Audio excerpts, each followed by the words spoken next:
IIT খড়গপুরে পড়ুয়ার রহস্য মৃত্যু। ক্যাম্পাসের একটি ঘরে ঝুলন্ত দেহ উদ্ধার হয়েছে রিতম মণ্ডল নামে ওই পড়ুয়ার।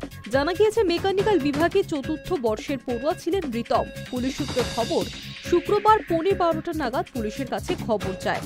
তারা গিয়ে ক্যাম্পাসের একটি ঘর থেকে ঝুলন্ত দেহ উদ্ধার করে রিতমের। ইতিমধ্যেই গোটা ঘটনার তদন্ত শুরু হয়েছে। নিহতের বাড়ি কলকাতার রিজেন্ট পার্ক এলাকায়। ঘটনার কিছু আগেই রিতমের বাবা মা আইআইটি সিকিউরিটি রুমে ফোন করেছিলেন। তদন্তকারীদের প্রাথমিক অনুমান ওই পড়ুয়া আত্মহত্যা করেছেন। বস্তুত একের পর এক ছাত্রের অস্বাভাবিক মৃত্যুতে প্রশ্নের মুখে পড়েছে খড়গপুরের আইআইটি। চলতি বছরই এখনো পর্যন্ত দেশের প্রাচীনতম আইআইটিতে 4 জন ছাত্রের অস্বাভাবিক মৃত্যু হয়েছে। গত 3 বছরেও একাধিক পড়ুয়ার অস্বাভাবিক মৃত্যু হয়েছে এই শিক্ষা প্রতিষ্ঠানে। খড়গপুর আইআইটির বিভিন্ন হোস্টেল থেকে উদ্ধার হচ্ছে পড়ুয়ার দেহ। শুক্রবার উদ্ধার হলো ফের আর এক পড়ুয়ার দেহ। ঘটনার তদন্ত শুরু করেছে পুলিশ। High news network.